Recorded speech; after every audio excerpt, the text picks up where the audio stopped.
Thank you. Thank you. Nice to be here. I travel a lot. I do comedy. I got nothing to complain about, really. You know, it's a good job. You know, I will admit that occasionally I have to get up early. Again, not complaining. But when I have to get up early, it's to do a morning radio show. I have to enter a morning zoo, a morning radio situation. That's kind of tricky. I'm sure you're familiar with morning radio. Generally, the morning radio format, there's a main guy, there's a laughing guy, and there's a baffled and shocked woman. That's the classic setup. If I was to do just a sound impression of morning radio, it would be brr, brr, brr, brr, brr, brr, brr, brr. Oh, fellas.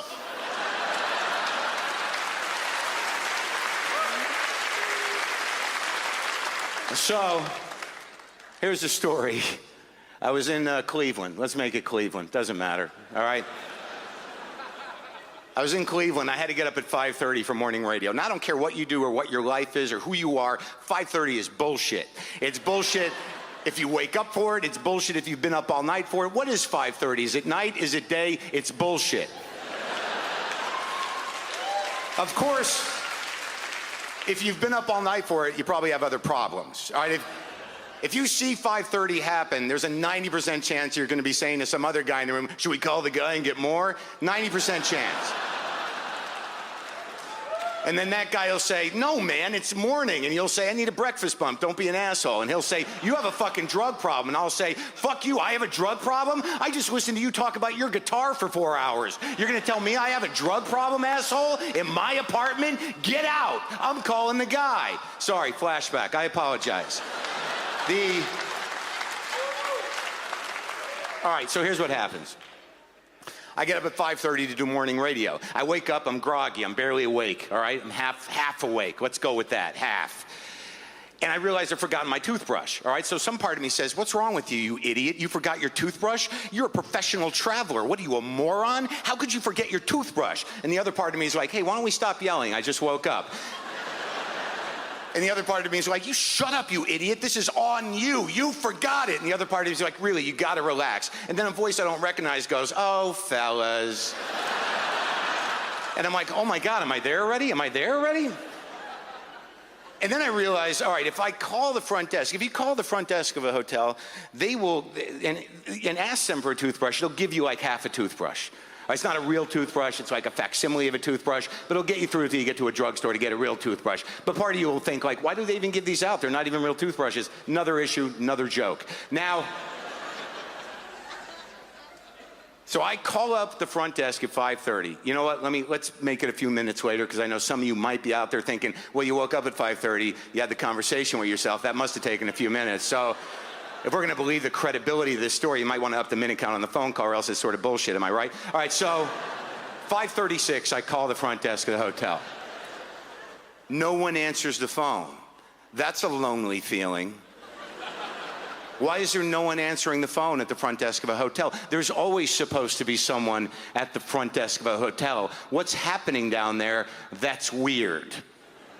What was weirder was my first thought when no one answered the phone at the front desk was, oh, fuck, zombies. All right, this was a real fear. I was not trying to make myself laugh. It was a genuine fear in that moment. I don't know what that says about us as a people, as a culture, that I had a genuine fear of zombies. But I know it was genuine because there were thoughts that followed, and those thoughts were, how many more are left like me? Should I be stockpiling food? Do I need a weapon of some kind?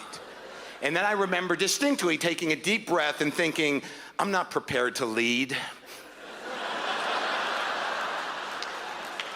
I sure hope there's an alpha male out there with a rudimentary sense of tribalism that can lead me and a multi-ethnic crew of frightened people through this post-apocalyptic zombie landscape, or I'm food. I mean, I'm food.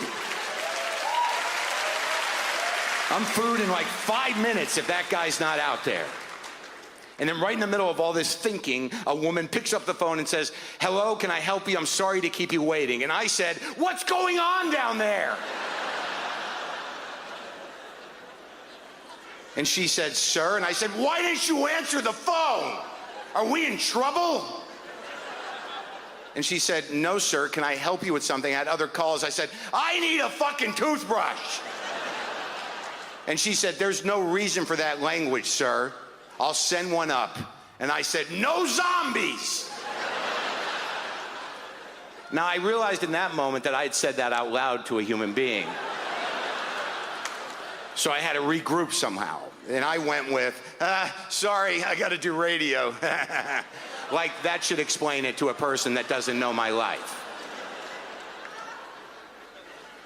So I hung up the phone knowing full well that that woman must have turned to whoever was nearest to her and said, there's a man on crystal meth upstairs.